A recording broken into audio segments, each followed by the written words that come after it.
Hey you guys, what's up? Welcome back to my channel. I know it's been a minute, I'm sorry, but I am back. And I am back with 5-star reads so far in 2024. So far I've gotten through 25 books. I'm on number 26.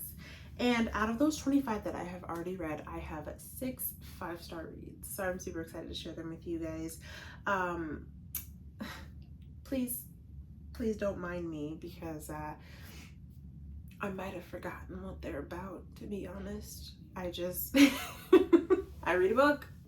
It can be great, it can be beautiful, it can be memorable, but like I cannot for the life of me tell you the plot. But we're gonna try to get through it. All right, starting with the one that's right here on the top, The Sweetest Remedy. This book was so cute to me. First of all, I love the setup. I love the scenery. I love that it was in Nigeria. I think that this might have been in my other video, my May reads, maybe, if I'm not mistaken. Anyways, I loved it. And I was going through, all the books that I've read so far in 2024. And I wrote them down in my little notebook and I gave them a rating, and I just remember this book being so cute and I loved it. I love the scenery, I love the setup, I love the characters. It was such a cute book and I really enjoyed Hannah as the main character. And for me, main characters are a huge thing because a main character can really make me kind of dislike the book and like knock off a star if the main character is annoying. I'm just that type of person. It's a main character for me, right? And I actually liked Hannah. She was cool. She was good. And what was his name? I can't remember his name. Lawrence. His name was Lawrence. But yeah, and I loved them together. They were so cute. And then the setup in Nigeria. So pretty much, Hannah is, she never knew her father, right? Her father is Nigerian and her mother is white in America, right? So she lived with her mother. She grew up with her mother. And one day Hannah gets a phone call from her mom and she's like, come see me. And she tells Hannah that her father had passed away and that in his will, he wanted Hannah to go to Nigeria for his funeral. So Hannah goes out there and meets her family for the first time, and they're not too fond of her. They have a rough start, they have a rough patch, but they all have their own separate like little things that they're dealing with too, so we get to see that in the book as well as Hannah's struggles. And then Lawrence, he's in the family. He was taken in by Hannah's father's family. Because Hannah's father, by the way, like his family is rich in Nigeria, right? They live on Banana Island, which is like this really beautiful, luxurious, where like the rich people live in Nigeria. But anyways, so Lawrence was taken in by Hannah's dad because his mother had passed away. So he grew up with that family, and so he's pretty much family, right? But him and Hannah actually meet at a party back in where she lives, San Francisco, I think it was, in the US, but they don't like know that they had that connection until she gets to Nigeria and then sees him, and then it goes from there. Their romance blossoms and they're just super cute. I love the scenery, the setup in Nigeria. I love the two main characters, and the family aspect was really cool too because you got to see not just Hannah and like what she's going through, but also you got to kind of feel the emotions of how the family is finding out that they have a sister, right? Or a daughter. No, it wouldn't be a daughter-in-law, it'd be a stepdaughter and step-grandma, you know what I mean? So, and there's family secrets. So just so good. It was so good. It was so cute and I loved it. I'm long-winded, guys. I'm sorry, bear with me. All right, the next one, I just got done reading this one, is The Neighbor Favorite. Now, this book, okay, I've been wanting to read for a long time, and actually my friend got it for me for my birthday. Was it this year? Yeah, this year. And so I just got around to reading it. My birthday's in January, so it's been about 6 months. But oh my gosh, you guys, this was so cute. Lily and why do I always forget the male's name? Oh my gosh, Lily and Nick. Oh, they're just so cute. So pretty much Lily works at a publishing company, and you know, she found this book back in the day that she just loved, right? So one day she finds herself on a subway all hot and delirious, and she's like, okay, to calm myself down, I'm just gonna look up this book again, or like look up the author again, or whatever she's doing, to see that he has a website. And you know, nobody knows anything about this author, right? He's off the grid. All we know is that he's from London, and you know, he wrote this one-time book, but the publishing company that took his book went down. It was kind of like a scam situation, right? So anyways, she loves this book, and she finds out that he has a website and an email. So she's like, okay, to get my mind off the heat, I'm gonna email him. So she emails him, and then she faints after that. Anyways, the email gets sent to Mr. Nick, which is the author of the book that she loves, but she doesn't know his name is Nick. He goes by N.R. Strickland. And so they start emailing back and forth for a year, and she's like, okay, like let's video chat, let's see each other. And he's like, okay, cool. But then he chickens out and he ghosts her. Boom, done. Then, okay, now listen to this. Then his book, because his friend slash, like, what do you call it, a publicist, sends in his book to her publishing company, and they love it. They pick it up, and it becomes this huge thing. He's gonna get a deal to be a TV show. He's gonna get a deal for it to be a TV show. And so he moves to New York, which is where Lily lives, right? He then is in the same building as Lily, because Lily, a year later, is living with her sister in this building, and they live in the same building, right? So they interact, and he likes her from the beginning, but he doesn't know that that's Lily until one interaction that they have, and then he finds that out, but he keeps it a secret, of course, because you got to keep it a secret, right? And so it's just like their relationship blossoming, and then like what he has going on personally, what she has going on personally. Her sister's always trying to set her up with dates, so her sister Violet in the book is going to get married, and she's like, if I can find my own date to this wedding, then you guys have to stop setting me up with your men, because they never work out, right? So he ends up helping her find a date for the wedding. I don't know, it's just so cute. They're so cute. I love it. I love it. I love them. They were so cute. Moving on, because I'm being too long-winded. This is The Stand-In. Now this was also another 5-star read for me, because it was just so cute. And for me, okay, if you've ever seen The Princess Switch with Vanessa Hudgens, this is what I was thinking, right? That's what I was thinking I was gonna get with this book. And I'm like, oh my gosh, it's 370 pages, almost like 400. It's a long book. It's a thickums, right? And I was like, I don't know if I'm gonna be interested enough in this long of a book in, you know, a storyline such as The Princess Switch. But I was like, okay, cute. I bought it because of the cover. Yes, I did. So I was like, okay, fine, cool, I'll read it. Then I read it, you guys, and it was just so cute, and it was done so well to where I didn't get bored. I mean, yeah, I might have been able to be a little bit shorter, but like, it didn't take away from the book that it wasn't shorter, and it wouldn't have taken away if it was, if that makes sense. I don't know how to explain it, but like, I loved it. It was super cute. So pretty much this book is about Gracie. She bumps into this famous actress. I want to say her name is Wei, W-E-I. I hope I'm pronouncing that right. I probably am not. But she bumps into this famous actress that looks pretty much just like her. And the actress is like, I need a break from these public things. You know, I love acting, but this public and, you know, proper, oh gosh, I can't speak, paparazzi, all this jazz, it's too much for me right now. I just kind of want to chill. Will you switch places with me? I'll give you some money, da da da. Gracie, her mother is in a nursing home, and she's trying to get her mom into like a really good one, and she doesn't have the money for that.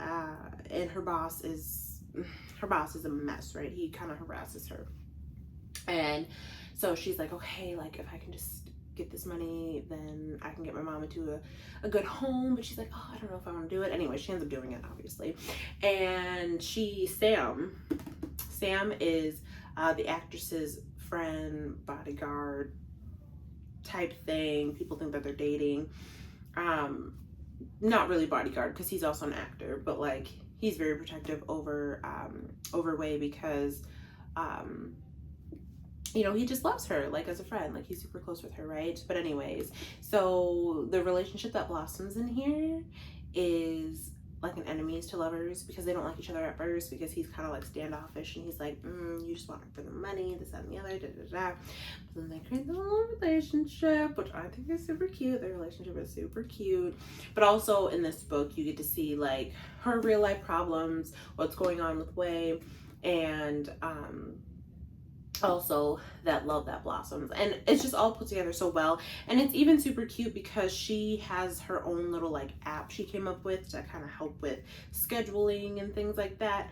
And you can kind of see in the book that some of these pages are like of the schedule, like what she's gonna do and things like that. Here we go, here's one of the phone. That's what I wanted to show you guys, like that. And it was just, this book is super cute. I loved it. Adorable. Okay, this book, I can't remember if I gave it a 5 stars right off the bat, but like as I was going through it, I rethought it and I'm like, okay, I'm gonna give it a 5 star. It's Emily Henry's Book Lovers. I really loved this book. I loved both the characters. I loved Nora, and I loved, why do I always forget the male characters? Oh my gosh, Charlie, Nora and Charlie. They were super cute. I loved it. Nora is also in publishing. Oh my gosh, I have a lot of like people in publishing. Way to go. Anyways, Nora's in publishing, and so is Charlie, and they kind of have like an enemies to lovers type thing. I mean, it wasn't like super enemy, but like they didn't get off to a good start, right? And one of Nora's clients wrote this book about Sunshine Falls, North Carolina, and her sister really enjoyed the book, and she was like, let's take a vacation there. We haven't been on sister vacation in a while, da-da-da. It seems so cute, da-da-da. When they get there, it's not everything that they dreamed of, right? It's not this magical place, but it's a cute little town, right, that they learn to love. Anyways, Charlie is actually from Sunshine Falls, North Carolina, and guess who's at the bar? I think it's a bar. Guess who's at the bar, right, at the same time as Nora? Mr. Charlie. So, you know, they have that interaction, they have a little bit of banter back and forth, but you know, they have that connection, they start to like each other.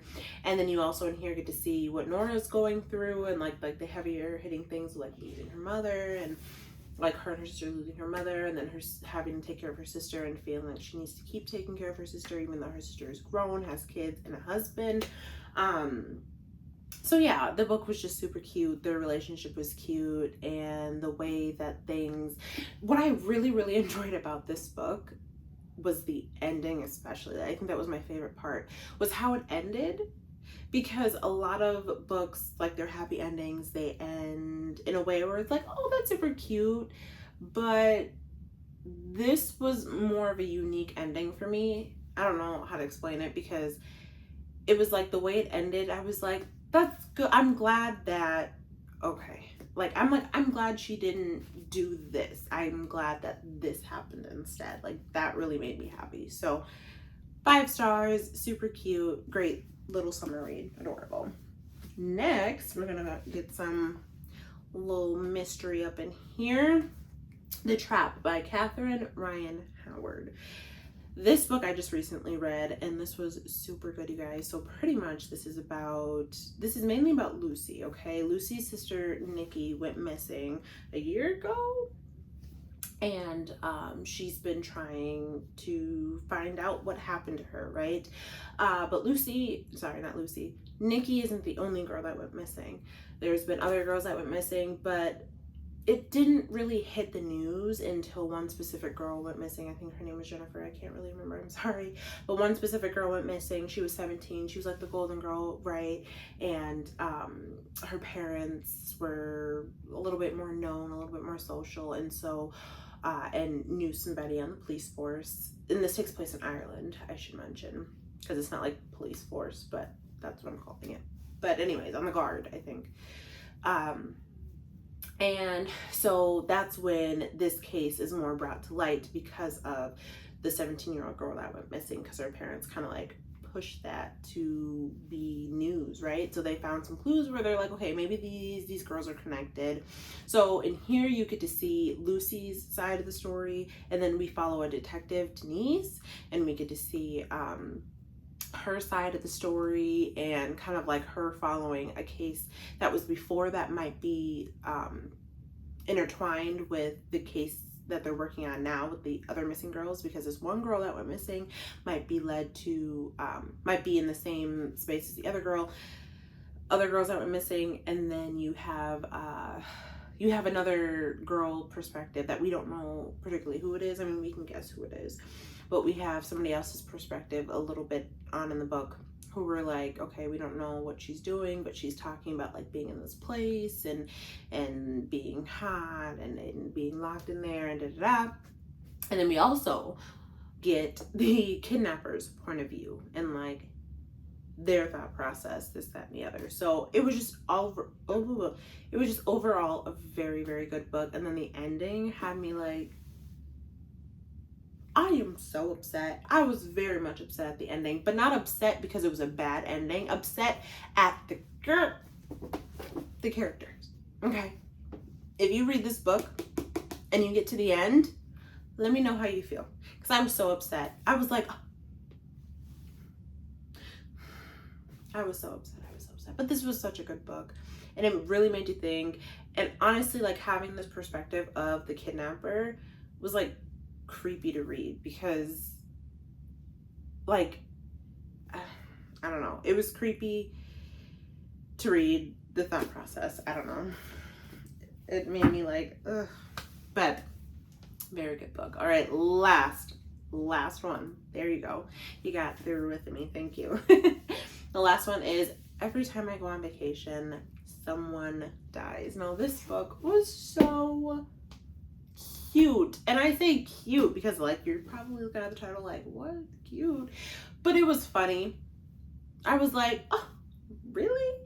And it wasn't like a serious book, right? Like, yeah, murder is serious, but like it was one of those comedy ones that, like a Knives Out where there's comedy, you know what I mean? But a murder mystery, a whodunit. I loved it. I loved the scenery in Italy, the setup. It was just beautiful. So this book is about Eleanor. I was almost there. It was about Eleanor, right? She's an author, and she is writing like murder mysteries, and it's been 10 years since her first one, so she's doing a little anniversary trip, and she has people coming, like fans coming to go on this trip with her because they won a contest. And so her ex, which is the inspiration for her book actually, is on the trip with her, and they're not really like, they talk but they're not really on good terms. They don't really like each other because she's like, you do a lot, and he's like, you do a lot. It's one of those, right? Anyways, but her ex is like, someone is trying to kill me, and she's like, dude, Connor, stop being stupid. Nobody's trying to kill you. And he's like, somebody's trying to kill me. This happened and this happened, like, and that's crazy. And so anyways, he's pretty much just like, I want you to help investigate because, you know, somebody's trying to kill me. And she's like, okay, well, what shady stuff did you get yourself into? And he's like, well, but anyway, so throughout this trip, we meet some other characters like Connor's ex-wife. Ex-wife. Remember, I said that Eleanor was the ex-girlfriend, okay? Put that together. So you have Eleanor, you have the ex-wife, you have Connor, you have Eleanor's sister, which is kind of like her manager, and she kind of takes care of everything. And then you have three other authors, I think. And then some random girl that Connor met because, you know, Connor's a ladies' man and he does a lot, but a random girl that Connor met on vacation on this trip, right? So they're just trying to be like, okay, Connor, are you crazy or are you not? But some things start to happen to where Eleanor is like, okay, maybe I believe you. But there's just like a lot of twists and turns in this book, and you're kind of guessing like, okay, who is it? And then when you find out who it is, you're like, oh my gosh, like, and then you go back and you can kind of see the clues where you're like, yup. Also, what I really loved about this book is that the author wrote footnotes in here, but the footnotes are from Eleanor, which I think is really cute. I thought I would be irritated with it. I thought I wouldn't like it, but I actually did. Let me see if I can find one. Here we go. It's like footnotes down here. She would have the little number at the top, and then you would, you know, Just see what she's referencing to down here at the bottom in the footnotes. And then at the end of the book, you guys, it was so cute because at the end of the book, it set us up for another book by her. And I'm like, I love that. Anyways, I love this book so much. So those are my 5-star reads that I have read so far in 2024. I'm super excited. I'm gonna, oh my gosh. Speak slower. Speak slower. I'm actually going to film another video on every book I've read so far in 2024, since we're like halfway through the year. Thank you guys so much for watching. I hope you enjoyed, and if you have read any of these books that I have read, please let me know, and please let me know if you loved them as much as I did. And if you didn't, then I don't want to know. I'm just kidding. If you didn't, I still want to know, and I want to know what you didn't like about it, if you didn't like them, or if you just thought they were meh. Let me know. I'm curious. I love to talk books, and I get so excited about it, and people tell me to shut up, and so I'm like, okay, fine. So if you want to talk books with me, we don't have to shut up, okay? Anyway, I hope you guys have a great day, night, whenever you're watching this, and I will see you in the next video. Bye.